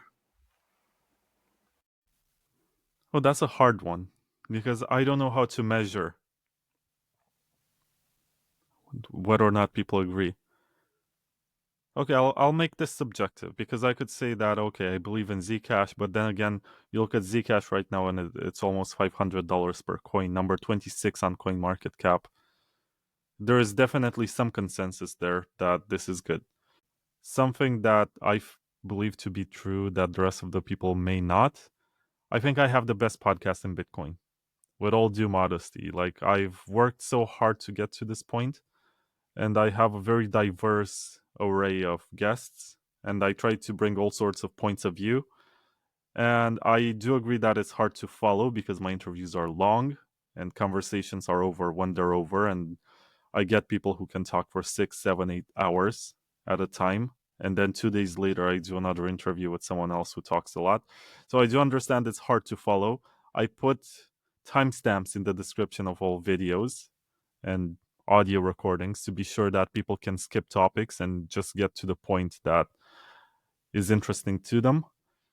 But I still believe that this is exactly what I would listen to, and I tailor it specifically for myself. And that's selfish, but it's also what keeps me going. Because if I didn't care much about learning for myself, I didn't ask the questions that make me interested in the conversation, I would just feel like I'm a tool, like I'm just someone's PR department or something. And that's a fine line to walk because it's very easy to drift towards either being controlled by the loud mob and having people like Caro, who is very dogmatic nowadays, tell you what you can do and what you cannot do, and apologizing to them when you make a mistake because that's what they want. They want control. They want to control you and own you, even though they don't contribute in any meaningful way. Like they don't pay you, but they act like they own you. The other fine line is just accepting whatever is being presented to you as true, and you're just this marketer for whoever joins your show. Just last week, I had some people from Ukraine who are presenting this. I'm not gonna name it because whatever, but I think I was very harsh with them because they want to basically take your Bitcoin and put it on a custodian's balance sheet or whatever. And then they say they're going to pay you interest because they use the Bitcoin to open Lightning channels and route transactions with it. And they say they're going to share that with you. And I asked them, so how many transactions did you route since you started? And they said 65,000 transactions in 2 months.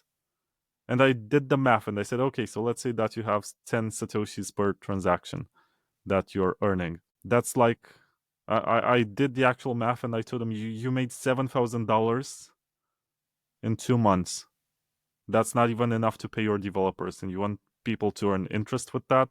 And they said, yeah, but if Lightning becomes popular and whatever, no, I was like, it's not.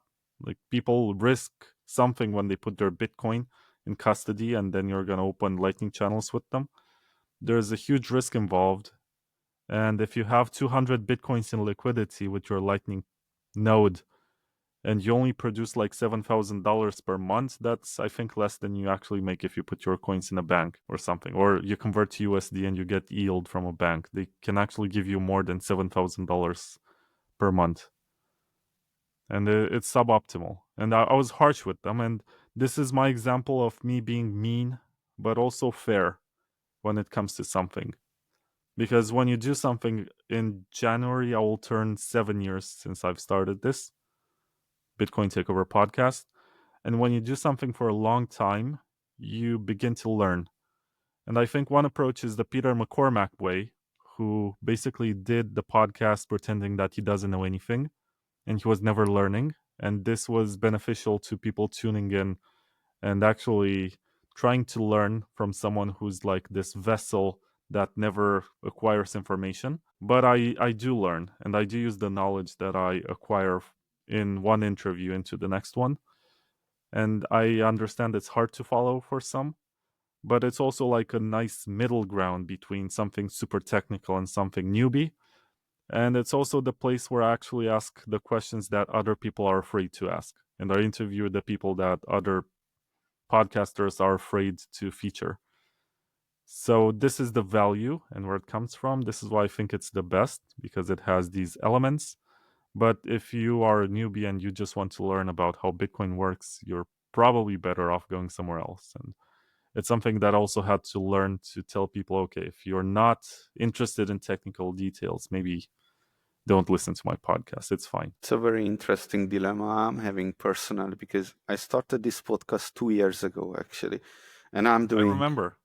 I Uh, remember. You're doing your setup. You're posting pictures yeah. of this stuff. I gave you an advice on the microphone that you're using, which is a Rode Micro USB. Mini USB, I think it's called. Yeah. So, but in the beginning, I was asking people like basic stuff, and people noted that, hey, it's actually pretty good that you're not coming to it by knowing everything, and you're talking about topics that other people are not asking. But now I'm starting to be in the position where I'm like going deep, and I'm I am inviting biological aging clock researchers, right? And we are talking about the biological aging clocks, the various CPG sites and stuff like that. And I'm just noticing that I'm not that good with new people anymore, because I'm learning and I'm going deeper. Yeah. It's a dilemma to have. Okay. I know, but what you need to understand as a content creator is that sometimes, or most of the times, being selfish is good. Because if you're not learning and you're not happy with this, you're going to give up. And it's Mm-hmm. fine if someone new comes along and takes that newbie market and you take on a more specialized audience Mm-hmm. that actually knows what you're saying. But I guess it's natural to grow and evolve and maybe disagree with yourself from 6 months ago or a year ago, because you're constantly adding up new information. And this is how you grow. Like, What about another dilemma that I have is that YouTube prefers me to do longevity podcasts all the time, but I have so many different interests, right? And like, I want to talk to you. I wanna catch up with you as a friend, and I wanna catch up with Bitcoin, right? So I'm inviting you. But do you have these kind of problems that you just really wanna learn about um, how bees make honey, something like that, and you wanna invite the honey expert of the bees, but no one's gonna listen to it because that's not why they are coming, and the algorithm prefers you to stay in your lane. well, that's the other question. Like, do you do your content for yourself or for the algorithm? Do you have an established audience who are tuning in and they don't care what you talk about because they like you? Or is it just the algorithm that pushes your content? I think when you start out, it makes some sense to care about the algorithm until you get people who like you to tune in regularly. But I gotta tell you that I've been doing this for almost 7 years. My YouTube channel was created in January of 2019. And there's another, so I have almost 5,000 subscribers on the YouTube channel, but more views who don't ever subscribe. There's another channel from someone who actually takes my short clips and uploads them for their new channel, and he gets more views than me, and he has like 50 subscribers. And it's very, I don't know how to explain it. Like, on one hand, it's infuriating because you realize that there's something wrong with the algorithm labeling my channel, and maybe that I switch between topics and I make it confused. And this guy has figured out a way to use my content in a way that leverages the algorithm. But on the other hand, I can't be mad because I know that more people are seeing my content. So Mhm. even if it's not on my channel and someone else is doing it, I think Joe Rogan became big specifically because he had a lot of people making clips So on think different about it channels. in a different way, because I've been I thought about it before I started this entire YouTube thing, long way before, when I decided to become an open source software developer. What I want to see in the world is for people to spread my ideas, right? That's what really matters. For the world to think a bit more like me. And in that sense, it doesn't matter who's the vessel, who's the one who's spreading the idea. Uh, I don't, therefore, I'm not owning these ideas that I'm the only one who can say this word because this is my trademark, right? But rather, hey, if you mimic me, if you do the same thing as me, if you fork Wasabi wallet and call it mustard wallet, true story, it happened, Or then I'm ginger. going to, or ginger, then I'm going to embrace you. Like, that is great. That is great, you know? So in podcast sense, it's the same. Please make an AI version of me. Doesn't matter. Just Yeah, spread my the advantage ideas. that you have as a human and biological being that's learning is that no podcast is going to be able to predict your growth. Like, an AI is only going to be backwards because it only knows what you've already posted out there, but it has no idea what's coming next. Ah. And if there's someone else copying you, it's the exact same. They just know your past and they studied your past well enough to be able to become a past version of you, but what you're going to put out there in the future is what really makes you original. You see, I actually cloned myself with Pantio, and I'm actually planning to interview myself, my AI clone. So that's going to be an interesting episode for those of you who stick around. Well, Vlad, thank you very much for coming. Thank you for having me, Adam. Can you tell a bit to our listeners how they can find you? Yeah, I'm not sure if they should find me. They might find me if they really care. You can put You my know, link in your the description. address, your physical address, and Yeah, exactly. stuff And like you can that. follow me home every time Follow you I enter or if leave they the wanna door. follow. Exactly. I'm on Twitter. I'm TheVladCostea, the Vlad Costa. That's what my name is. And I put the because Vlad Costa was taken. And I hope that now that Elon Musk opened up the marketplace for names, I can actually get the one that I wanted since I joined Twitter, which was a long time ago. I also have the Bitcoin Takeover podcast, which is on YouTube and Spotify and Apple Podcasts and whatever. I don't want to compete basically with you because I'm not sure if I am because I don't do anything about longevity and your listeners are interested in this. But I gotta present this warning that my content is not very friendly with newbies. And if you don't understand anything, you're gonna have to catch up. I think it can be an interesting challenge if you don't know anything and you're listening and you have to pause and look up some terms and bring yourself up to date with the conversation. But I think that there are better people who explain stuff in a newbie friendly way, even though I sort of despise metaphors nowadays. I feel like Bitcoin was explained too much in metaphors, and people basically started taking the metaphors to the heart to the point where they are confused when someone can do something like colored coins with Bitcoin. And they're like, how is this even possible? We thought this was gold. You can do this?